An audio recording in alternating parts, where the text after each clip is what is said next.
விலங்கு பண்ணை. இதன் ஆசிரியர் சார்ஜ் ஆர்வெல். அத்தியாயம் 3. புல்லை அறுவடை செய்து கொண்டு வந்து சேர்க்க மிருகங்கள் எவ்வளவு பாடுபட்டன. ஆனால் அவ்வளவு பாடும் வீணாகவில்லை, பலன் தந்தது என்றுதான் சொல்ல வேண்டும். அவை எதிர்பார்த்ததை விடவும் அதிகமாக புல் அறுவடையாயிற்று. சில சமயம் வேலை மிகவும் கடினமாகத்தான் இருந்தது. மனிதர்களுக்காக செய்யப்பட்ட ஆயுதங்களை கொண்டு வேலை செய்வது என்றால் விலங்குகளுக்கு சிரமம்தானே இருக்க முடியும். பின்னங்கால்களால் நிமிர்ந்து நின்று கொண்டு உபயோகிக்க வேண்டிய ஆயுதம் எதையும் மிருகங்களால் உபயோகிக்க முடியவில்லை. ஆனால் எவ்வளவு சிரமமான பிரச்சனையும் தீர்த்து வைத்து விடக்கூடிய சாமர்த்தியம் பன்றிகளுக்கு இருந்தது. என்ன சங்கடம் வந்தாலும் அதற்கு ஒரு வழி கண்டுபிடித்து முன்னேறும் சாமர்த்தியம் அவற்றிற்கு இருந்தது. குதிரைகளுக்கோவெனில் வயலில் ஒவ்வொரு அங்கலமும் தெரியும். அறுத்து கட்டுவது பற்றி ஜோன்ஸுக்கோ அவன் ஆட்களுக்கோ தெரிந்ததை விட அதிகமாகவே அந்த குதிரைகளுக்கு தெரிந்திருந்தது. பன்றிகள் எந்த வேலையும் செய்யவில்லை. ஆனால் எங்கு எந்த வேலை நடந்தாலும் அவை அங்கு நின்று வேலையை இப்படி செய்ய வேண்டும், அப்படி செய்ய வேண்டும் என்று மேற்பார்வை பார்த்தன. அவற்றிற்கிருந்த மேலான அறிவை கொண்டு அவை இந்த மேற்பார்வை பார்க்கும் வேலையை தான் செய்ய முடியும். அதுதான் இயற்கை என்று மற்ற விலங்குகள் எல்லாம் நினைத்தன. அவை தலைமை தாங்க பிறந்த விலங்குகள். அந்த நாட்களில் குதிரைகளுக்கு கடிவாளங்களோ சேனங்களோ தேவைப்படவே இல்லை. பாக்ஸரும் குளோவரும் தாமாகவே போய் நின்று அறுப்பு இயந்திரத்தையோ போர் போடும் இயந்திரத்தையோ தாமாகவே இழுக்கும். வயலில் நேராக இயந்திரத்தை இழுத்து கொண்டு நடக்கும். ஒரு பன்றி அவற்றின் பின் நடந்து கொண்டே வேகமாக போத்தோழா என்று சொல்லும். விலங்குகளில் மிகவும் சிறியவையும் அற்பமானவையும் கூட இந்த புல் அறுவடை வேளையில் ஈடுபட்டு தங்களால் ஆனதை செய்தன. நாள் பூராவும் வெயிலில் அங்கும் இங்கும் போய் வாத்துகளும் கோழிகளும் கூட தங்கள் அலகுகளில் புல்லை கொத்தி கொணர்ந்து சேர்த்து போர் போட உதவின. கடைசியில் பார்க்கும்போது ஜோன்ஸும் அவன் வேலையாட்களும் அறுவடை செய்து முடிப்பதற்கு 2 நாட்களுக்கு முன்பே விலங்குகள் புல் அறுவடை செய்து முடித்து விட்டன. பண்ணையிலேயே அதுவரை கண்டிராத பெரிய அறுவடையாகவும் இருந்தது அது. ஏனென்றால் எங்கும் ஒரு துளி புல்லோ வைக்கோலோ வீணாகி விடாமல் பார்த்து கொண்டன கோழிகளும் வாத்துகளும். மிக சிறியதாயிருந்த புல்லை கூட அவை கொணர்ந்து சேர்த்து விட்டன. அது மட்டுமல்ல, பண்ணையில் இருந்த விலங்குகளில் எதுவும் ஒரு வாய் புல்லை கூட திருடி தின்னவில்லை என்றுதான் சொல்ல வேண்டும்.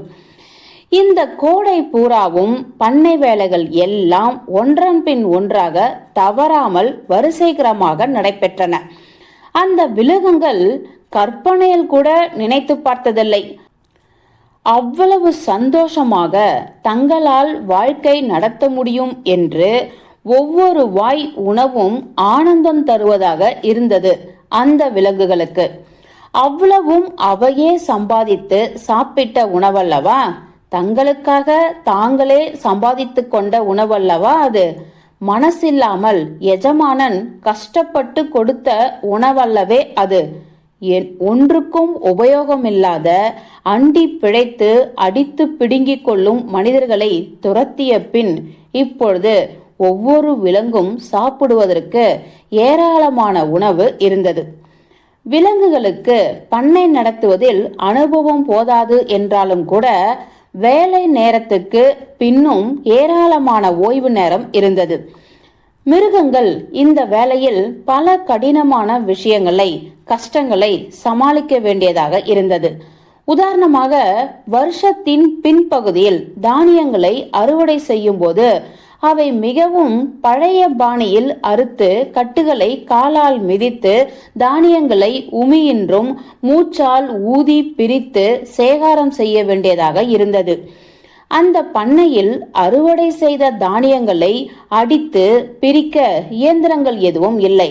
ஆனால் பன்றிகளின் சாமர்த்தியமும் பாக்ஸரின் பலம் பொருந்திய தோள்களும் எந்த சிரமத்தையும் சமாளித்துக் கொள்ளும் சாமர்த்தியமும் வாய்ந்தவையாக இருந்தன.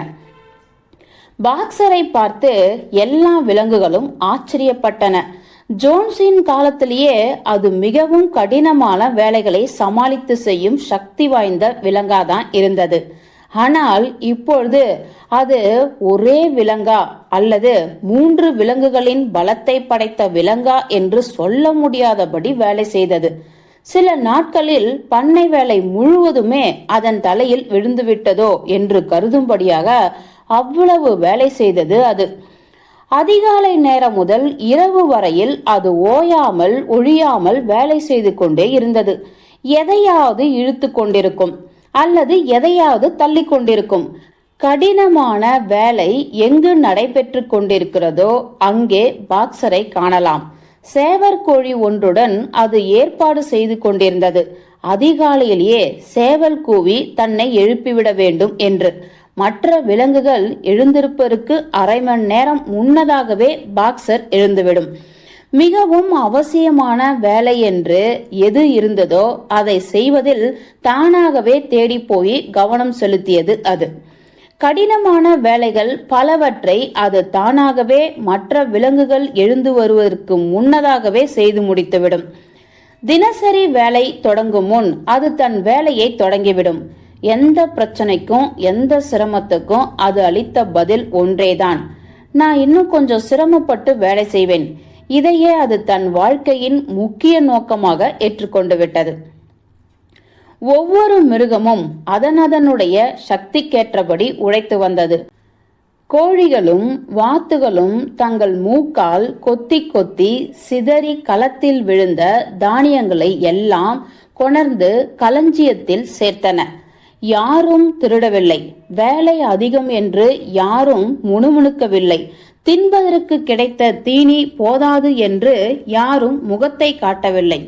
ஒன்றுக்கொன்று அடிப்பது, உதைத்து கொள்வது, சண்டை போடுவது, பொறாமைப்படுவது என்பதெல்லாம் மறைந்துவிட்டன. முன்பு மிகவும் சகஜமாகவும் தினசரி காரியங்களாகவும் இருந்த இவையெல்லாம் இப்பொழுது அடியோடு மறைந்துவிட்டன. வேலை செய்வதற்கு எந்த விலங்கும் மறுக்கவில்லை. வேலை செய்யாமல் சோம்பேறியாக இருக்க எந்த விலங்கும் விரும்பவில்லை. எந்த மிருகமும் என்று சொல்வதற்கு பதில் அநேகமாக எந்த மிருகமும் என்று சொல்வதுதான் பொருந்தும். ஏனென்றால் மாலிக்கு எந்த வேலையும் செய்ய தெரியவில்லை. செய்த வேலையும் சரிவர செய்யப்படவில்லை. உண்மையில் அதனால் அதிகாலையில் எழுந்திருக்க முடியவில்லை. மாலையிலையும் காலில் ஏதோ கல் குத்திவிட்டது என்று சாக்கு சொல்லிவிட்டு எல்லா விலங்குகளுக்கும் முன்னதாகவே அது வேலையை நிறுத்திவிட்டு வரும். பூனையின் பழக்க வழக்கங்களும் காரியங்களும் வழக்கம் போலவே ஒரு தினுசாகத்தான் இருந்தன. ஏதாவது வேலை நடந்து கொண்டிருந்த இடத்தில் அந்த பூனையை பார்க்கவே முடியாது. மணிக்கணக்காக அது யார் கண்ணிலும் படாமல் எங்கேயாவது போய்விடும். சாப்பாட்டு சமயத்தில் தான் திரும்பி வரும், அல்லது வேலையெல்லாம் முடிந்த பிறகு இரவில் எந்த தவறும் செய்யாதது போல வந்து சேரும். தான் வேலை செய்ய வராததற்கு சாக்கு போக்குகள் கண்டுபிடித்து சொல்வதில் அது மிகவும் சாமர்த்தியசாலி. அல்லது ஒன்றுமே வாய் திறந்து சொல்லாமல் யாரோடாவது ஒட்டிக்கொண்டு பர் பர் என்று அன்பு குரல் எழுப்பும். அதன் நல்லெண்ணத்தில் நம்பிக்கை வைக்காமல் இருப்பதென்பது சற்று சிரமமான காரியம்தான். புரட்சிக்கு பின் கிழட்டு கழுதை பெஞ்சமினும் எவ்விதத்திலும் அதிகமாக மாறுதல் இல்லாமல் தான் வாழ்ந்து வந்தது. பழைய பிடிவாதமான மெதுவான பாணியிலேயே அது இன்னமும் தன் வேலையை செய்து வந்தது. பண்ணை எஜமானாக ஜோன்ஸ் இருக்கும்போது எப்படி இருந்ததோ அப்படியேதான் இன்னமும் இருந்தது. வேலை செய்ய சோம்பாது அது. ஆனால் சொல்லாமல் தானாக எந்த வேலையும் செய்யாது. தானாக அதிகப்படியான வேலை எதுவும் ஏற்றுக்கொள்ளாது. புரட்சியையும் அதன் பலாபலன்களையும் பற்றி கூட அது வாய் திறந்து எதுவும் சொல்வதில்லை. ஜோன்ஸ் போய்விட்டானே, இப்பொழுது உனக்கு சந்தோஷமாக இல்லையா என்று கேட்டால் அது பின்வருமாறு பதில் சொல்லும். கழுதைகள் நீண்ட காலம் வாழும் பிராணிகள். உங்களில் யாரும் கழுதை செத்து போனதை கண்டிருக்க மாட்டீர்கள் என்று சொல்லும். புதிரை போல யாருக்கும் விளங்காதிருந்த இந்த பதிலை கேட்டு மற்ற விலங்குகள் திருப்திப்பட்டு கொள்ள வேண்டியதாயிற்று. ஞாயிற்றுக்கிழமைகளில் பண்ணையில் வேலை எதுவும் கிடையாது. வழக்கமான காலத்துக்கு 1 மணி நேரம் தள்ளிதான் காலை உணவு கிடைக்கும். காலை உணவுக்கு பிறகு வாரம் தவறாமல் ஒரு சடங்கு நடைபெறும். அதுதான் கொடியேற்றம். சேனங்களும் மற்றும் பண்ணை ஜாமான்களும் வைக்கப்பட்டிருந்த கொட்டகையிலேயே திருவாட்டி ஜோன்சனுடைய பழைய மேசை விரிப்பு ஒன்றை கண்டுபிடித்தது ஸ்னோபால். அதன் நிறம் பச்சை. அதில் வெள்ளை வர்ணத்தில் ஒரு குளம்பையும் ஒரு கொம்பையும் தீட்டிற்று அந்த ஸ்னோபால். இதுதான் வீட்டுக்கெதிரே இருந்த தோட்டத்தில் ஒவ்வொரு ஞாயிற்றுக்கிழமையும் கொடிமரத்தில் ஏற்றப்பட்ட விலங்குகளின் கொடி. இந்த கொடியின் வர்ணம், சின்னங்கள் எல்லாவற்றையும் ஸ்னோபால் மற்ற விலங்குகளுக்கு விளக்கிற்று. இங்கிலாந்தின் வயல்களின் சின்னமாக கொடி பச்சை வர்ணம் பெற்றது. அதில் தீட்டியிருந்த குளம்பும் கொம்பும் எதிர்காலத்தில் ஏற்பட இருந்த விலங்குகளின் ராஜ்யத்தை, குடியரசை குறிப்பதாகும். இந்த குடியரசு பூரணமாக ஸ்தாபிக்கும் முன் மனிதர்களை அடியோடு வேறறுத்தாக வேண்டும் என்று விவரிக்கும் ஸ்னோபால். கொடியை பறக்கவிட்ட பின் விலங்குகள் எல்லாம் ஒன்றாக பெரிய கொட்டிலுக்குள் செல்லும்.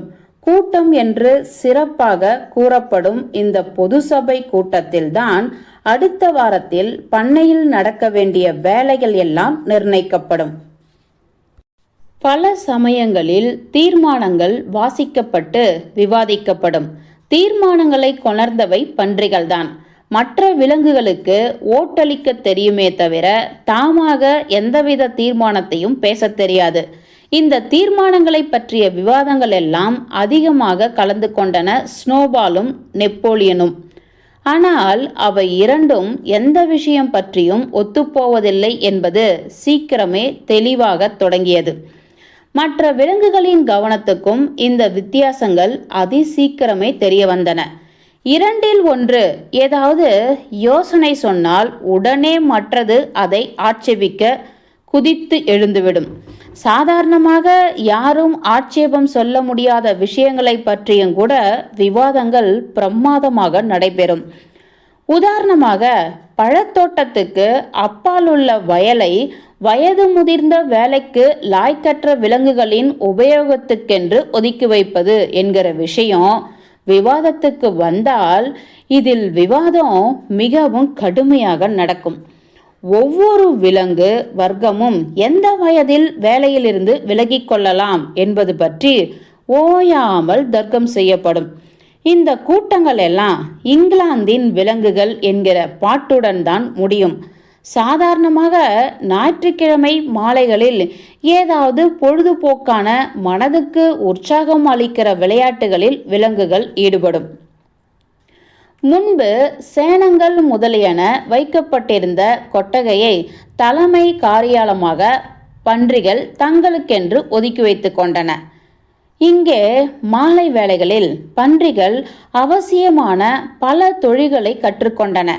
பண்ணை வீட்டிலிருந்து கொணர்ந்த புத்தகங்களின் உதவியால் அவை தச்சு வேலை, இரும்பு பட்டறை வேலை முதலியவற்றை கற்றுக்கொண்டன.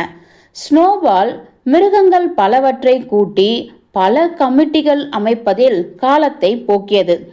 இந்த வேளையில் அதற்கு அலுப்பென்பதே ஏற்படுவது கிடையாது. கோழிகளுக்காக முட்டையிடும் கமிட்டி ஒன்று, பசுக்களுக்காக வாள்கள் சுத்தமாக வைத்துக் கொள்ளும் கமிட்டி ஒன்று, காட்டு மிருகங்களுக்கும் கல்வி புகட்டும் கமிட்டி ஒன்று. இதன் லட்சியம் எலிகளையும் முயல்களையும் வீட்டு மிருகங்களாக பழகுவதுதான்.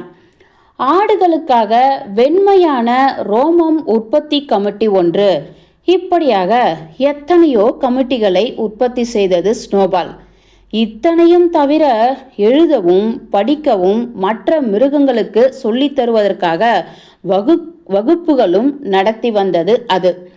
மொத்தத்தில் சொல்ல போனால் இந்த முயற்சிகள் எல்லாம் பெரும்பாலும் தோல்வியுற்றன என்றே சொல்ல வேண்டும். உதாரணமாக எலிகளையும் முயல்களையும் பழக்கி வீட்டு மிருகங்களாக்கும் முயற்சி ஆரம்பம் முதலே தோல்வியுற்றது என்றுதான் சொல்ல வேண்டும். அவை இந்த கமிட்டி செய்த எந்த முயற்சியையும் லட்சியம் செய்யாமல் எப்பொழுதும் போலவேதான் நடந்து கொண்டன. தாராளத்துடன் அவற்றிற்கு ஏதாவது கொடுத்தால் வாங்கி கொண்டு நகர்ந்து விடுமே தவிர அதற்காக எவ்வித நன்றியும் பாராட்டாது. பூனை கூட இந்த கமிட்டியில் சேர்ந்து கொண்டு கொஞ்ச நாள் மிகவும் சுறுசுறுப்பாக உழைத்தது. ஒரு நாள் அது கூரை மேல் உட்கார்ந்து கொண்டு தன் கை கெட்டாத தூரத்திலிருந்த சில சிட்டுகளுக்கு பாடம் சொல்லி தருகிற காரியத்தில் சில முனைந்திருந்தது. இப்பொழுது எல்லா ஜந்துக்களும் தோழரதான் என்றும் தன்மேல் வந்து எந்த சிட்டும் எந்த சமயம் வேண்டுமானாலும் பயமின்றி உட்காரலாம் என்று அது சொல்லி கொண்டிருந்தது. ஆனால் அந்த பறவைகள் தூரத்திலேயே இருந்துவிட்டன. நெருங்கி வர அவை பிரியப்படவில்லை.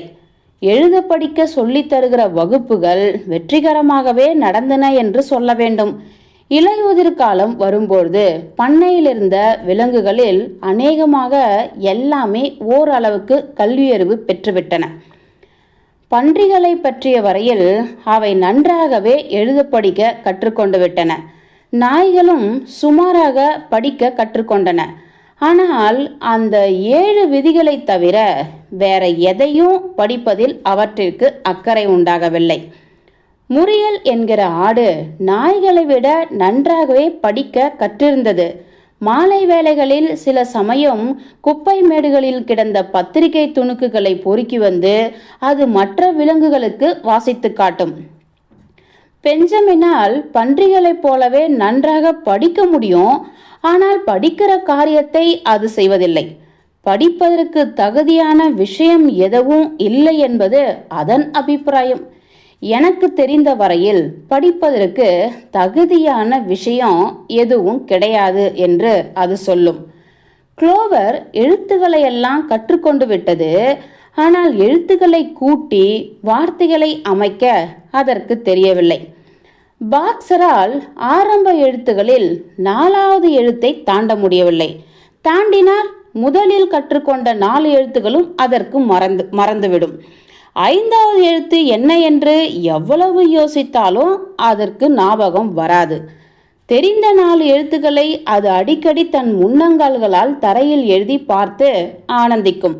சில சமயம் 2வது 4 எழுத்துக்கள் மட்டுமே அதற்கு ஞாபகம் இருக்கும். முதல் நாளும் மறந்துவிடும். பின்னால் வருகிற நாளும் மறந்துவிடும்.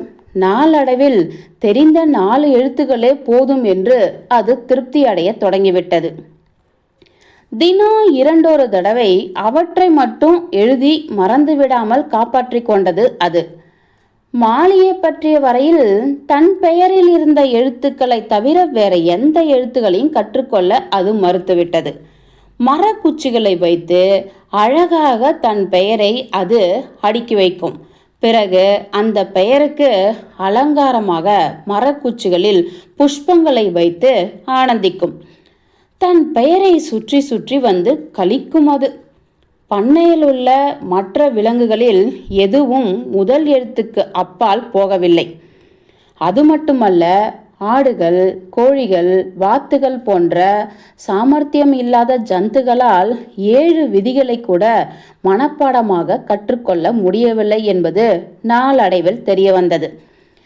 நீண்ட சிந்தனைக்கு பின் ஸ்னோபால் அந்த 7 விதிகளின் சாரம்சத்தையும் ஒரே வாக்கியத்தில் அடக்கிவிடலாம் என்று கூறியது. 4 கால் நல்லது, 2 கால் கெட்டது என்பதுதான் அந்த வாக்கியம். விலங்கு தத்துவத்தின் அடிப்படை கொள்கைகள் எல்லாம் இந்த வாக்கியத்தில் அடங்கிவிட்டன என்று அது சொல்லிற்று. இதை சரிவர அறிந்து கொண்டவர்கள் மனிதர்களுக்கு மீண்டும் அடிமைப்பட்டுவிட மாட்டார்கள் என்றது அது. மனிதர்கள் காற்று அவற்றை ஒன்றும் செய்ய முடியாது என்று அது சொல்லிற்று. எங்களுக்கும் 2 கால்கள் தானே இருக்கின்றன என்று பறவைகள் இந்த சூத்திரத்துக்கு முதலில் ஆட்சேபம் தெரிவித்தன. ஆனால் அது சரியல்ல என்று ஸ்னோபால் அவற்றிற்கு நிரூபித்துவிட்டது. தோழர்களே, பறவையின் இறக்கைகள் அவற்றிற்கு கைகள் மாதிரி வேற எதுவும் செய்ய உபயோகப்படுவது இல்லை. மேலே சென்று பார்ப்பதற்கே அவை உபயோகப்படுகின்றன. அவற்றையும் கால்கள் என்றுதான் சொல்ல வேண்டும். ஆகவே பறவைகளுக்கு 4 கால்கள் இருக்கின்றன என்று ஸ்தாபித்து தன் சூத்திரத்தை மெய்யாக்கியது ஸ்னோபால். மனிதனின் முக்கிய சின்னம் அவன் கைகள்தான். அவற்றால் தான் அவன் விஷயம் செய்கிறான் என்றது ஸ்னோபால். பறவைகளுக்கு ஸ்னோபாலின் பேச்சில் வந்த பெரிய வார்த்தைகள் பல புரியவே இல்லை. ஆனால் அதனுடைய வாதத்தின் முடிவை அவை ஏற்றுக்கொண்டன. விலங்கு வர்க்கத்திலேயே தாழ்ந்தவையெல்லாம் பொது சூத்திரத்தை மனப்பாடமாக படித்து கொண்டன. 4 கால் நல்லது, 2 கால் கெட்டது என்கிற சூத்திரம் அந்த 7 விதிகளுக்கும் மேல் அதைவிட பெரிய எழுத்துகளில் எழுதப்பட்டது. இந்த சூத்திரத்தை மனப்பாடமாக கற்றுக்கொண்ட பின் ஆடுகளுக்கு இது மிகவும் பிடித்து போய்விட்டது. ஆகவே அவை சமய சந்தர்ப்பமில்லாமல் தங்கள் சன்ன குரலில் இந்த சூத்திரத்தை அடிக்கடி கோஷ்டியாக பாட ஆரம்பித்துவிடும். 4 கால் நல்லது, 2 கால் கெட்டது என்று மணிக்கணக்காக அழுக்காமல் அவை உறக்க பாடிக்கொண்டே கிடக்கும். ஸ்னோபாலின் கமிட்டி வேலைகளில் நெப்போலியன் அதிக கவனம் செலுத்துவதே கிடையாது. வயது வந்தவர்களுக்கு எதுவும் செய்வதை விட வயது ஆகாதவர்களுக்கு படிப்பு சொல்லி தருவதுதான் மிகவும் முக்கியமான விஷயம் என்று அது கருதிற்று. புல் அறுவடையான உடனேயே ஜெஸ்ஸியும் ப்ளூபெல்லும் குட்டிகள் போட்டன. 2 நாய்களுடைய குட்டிகளுமாக சேர்ந்து 9 திடமான குட்டிகள் இருந்தன. பால் குடிப்பதை நிறுத்தியவுடன் அவற்றிற்கு கல்வி கற்பிக்கும் பொறுப்பை தான் ஏற்றுக்கொள்வதாக கூறி அவற்றின் தாய்களிடமிருந்து பிரித்து கொண்டு வந்துவிட்டது நெப்போலியன். அவற்றை மேலே உள்ள ஒரு மச்சுக்கு கொண்டு போயிற்று. அந்த மச்சுக்கு ஏணி மூலமாகத்தான் போகலாம். நெப்போலியன் அவற்றை அங்கே யாருக்கும் தெரியாமல் தனியாக வைத்திருந்தது. சில நாட்களுக்கு பிறகு அந்த 9 நாய்க்குட்டிகளும் உயிரோடு இருக்கின்றனவா இல்லையா என்பது கூட பண்ணையில் இருந்த மற்ற விலங்குகளுக்கு மறந்துவிட்டன. கறந்த பாலெல்லாம் எங்கே போயிற்று என்கிற மர்மம் விரைவில் விளங்கிவிட்டது. ஒவ்வொரு நாளும் அது பன்றிகளுடைய உணவிலே கலந்துவிடப்பட்டது என்பது அந்த விலங்குகளுக்கெல்லாம் சீக்கிரமாகவே தெரிய வந்தது. இந்த பருவத்தில் ஆப்பிள்கள் பழுக்கத் தொடங்கின. பழத்தோட்டத்திலே ஆப்பிள் பழங்கள் காற்றிலே உதிர்ந்து கிடந்தன. பண்ணை மிருகங்களுக்கு இந்த ஆப்பிள்கள் எல்லாம் சரிசமமாக பங்கிட்டு தரப்படும் என்றுதான் விலங்குகள் சாதாரணமாக நினைத்தன. ஆனால் ஒரு நாள் அப்படி சேர்ந்த ஆப்பிள்களை எல்லாம் பொறுக்கி கொணர்ந்து உக்கிரான அறையில் சேர்த்துவிட வேண்டும் என்று ஒரு உத்தரவு பிறந்தது. அவை பன்றிகளுக்கு மட்டுமே உணவாக உபயோகிக்கப்படும் என்று உத்தரவு பிறந்தது.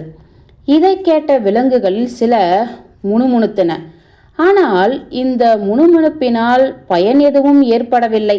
பன்றிகள் எல்லாம் இது விஷயத்தில் ஏக மனதாக அபிப்பிராயம் உள்ளவையாக இருந்தன. ஸ்னோபாலுக்கும் நெப்போலியனுக்கும் இடையில் கூட இந்த விஷயத்தில் வழக்கமான அபிப்பிராய பேதம் எதுவும் இருக்கவில்லை. தேவையான விவரங்களை மற்றவர்களுக்கு எடுத்து சொல்லி விஷயத்தை புரிய வைப்பதற்காக ஸ்விக் வீலர் என்கிற பன்றியை அனுப்பி வைத்தார்கள் தலைவர்கள். அத்தியாயம் 3 முடிந்தது.